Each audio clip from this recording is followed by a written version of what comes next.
there and welcome back to our channel. My name is Marjolein and together with my husband Aan, I live on a remote tropical island in the Mentawai Islands, Indonesia. The Mentawai Islands are known as this tropical surfing paradise, but to us it's just home. It's very easy to look at our lifestyle and be like, oh, how amazing, what a dream life, I wish I could do that as well. But I can assure you, it's definitely not that easy. What a day, just wanted to go for a little surf. There's a lot of content out there that creates a bit of an unrealistic image of island life, but what we want to do with our channel is to really show you what life on the island is really like. And so that's why I thought I'd make this video to talk a little bit about some issues that maybe you won't see us talking about in other videos. I'm gonna be making this video by myself. Firstly because, well, Aan, he was born in the islands, so for him island life is just normal life. And also because he's not here today, as he's gone to the village about an hour and a half boat drive away to pick up supplies. Which brings me to the first point, logistics. As I said before, we live on a tiny island in the middle of the Indian Ocean, and getting stuff here can sometimes be quite a challenge, especially now that we're building, because a lot of the stuff that we need needs to come from mainland Sumatra, and the supply ferry comes once a week, if it comes. It goes to a village about an hour and a half away from where we live, so if we need stuff from the mainland, we need to go drive there an hour and a half, pick the stuff up, drive back an hour and a half to here, and then hope that everything is there. For example, one time we ordered paint. We ordered a primer and like a normal paint, and it was supposed to come on the ferry. It comes on the ferry, we pick it up, we bring it here, we open all the boxes. Turns out it was only the normal paint and not the primer, but we usually need the primer first. So we had to wait another week to get the primer, so we couldn't start painting. And it goes like that all the time. Like last week, yeah, we had again stuff in the truck, and Aan went to pick it up, and then he found out when he arrived there that for some reason the ferry didn't come. And so now that's why he went back today actually to pick up those things. That happens actually quite often, and there's not really any clear communication on, like, yeah, if the ferry is cancelled or not. Another thing that's been happening a lot is that there's been like fuel shortages, that we couldn't even go anywhere because there was just no fuel to buy, things like that.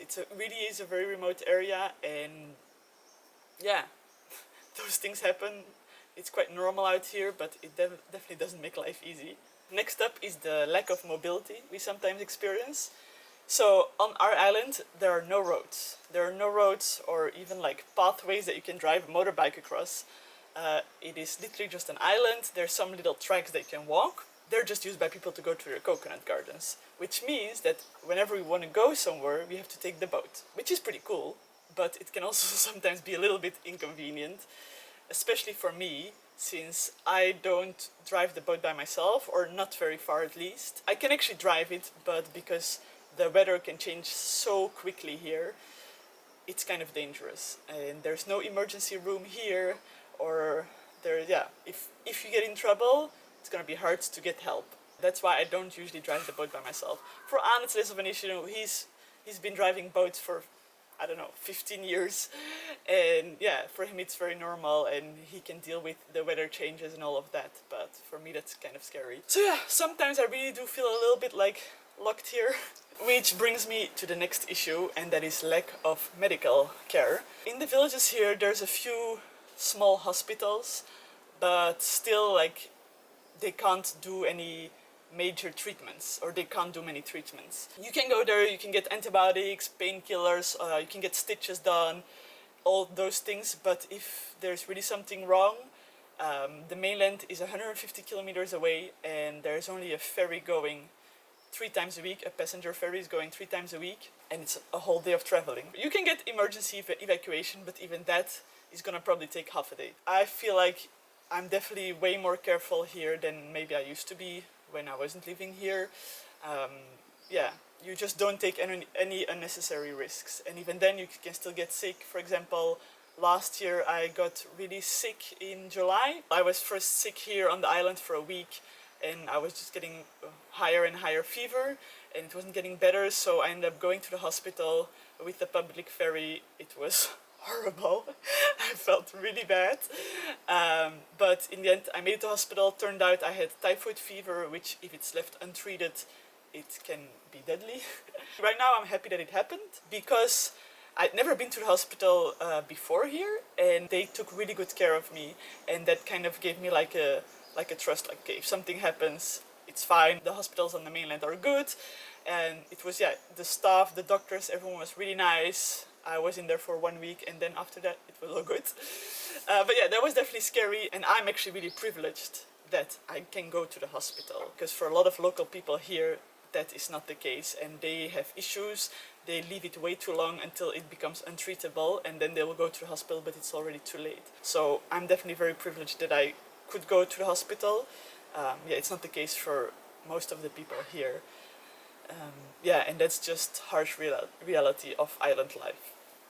Kind of staying in the vibe of these medical issues is also that there's quite a lot of dangerous animals here. There's snakes, there's vipers, there's cobras and whatnot. There's mosquitoes that carry dengue and malaria, and then there's all kinds of other little animals that are not deadly, but they're not very nice, such as cockroaches and ants everywhere. But yeah, that's just the reality of living on a tropical island. About the snakes, yeah, that's definitely something to be careful about. For example, we never walk outside in the night without a light, without a torch, mainly because you just have to be careful where you put your feet. The snakes are not going to come hunting for you, but if you step on one, it's going to bite you. About the mosquitoes, as I said, there is dengue and malaria here. I've actually had dengue fever a few years ago, which wasn't a very pleasant experience, but luckily it didn't affect me in the long term or anything. The good thing is that I feel like it's not too widespread here at all. Everyone does always sleep with mosquito nets, as you can see behind me here.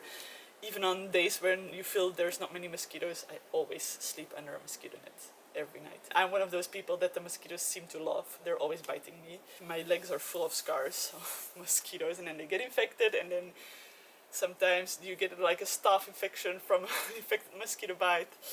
Yeah, definitely not pretty. The next thing I want to talk about is like the rooster. Okay, the next thing I want to talk about is a lack of normalcy.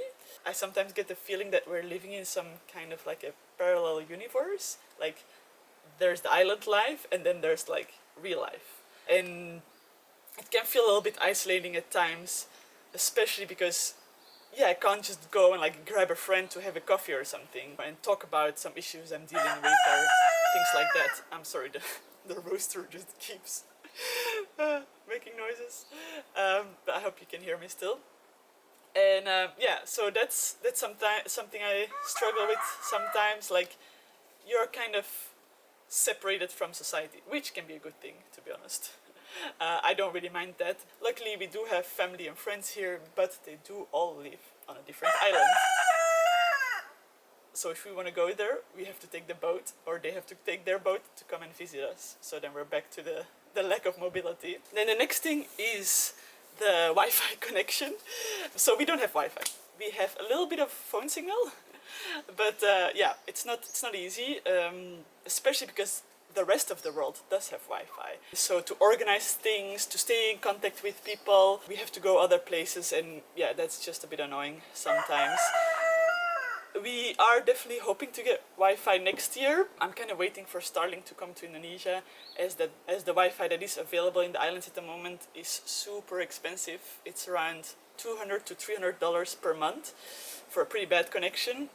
And then we're not even talking about the installation, which depends a little bit on where you are, but we'd probably have to build a tower, which would set us back another $2,000 or something like that.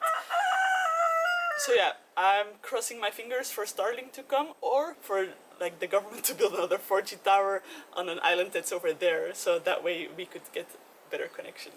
And then the last thing is the heat and humidity.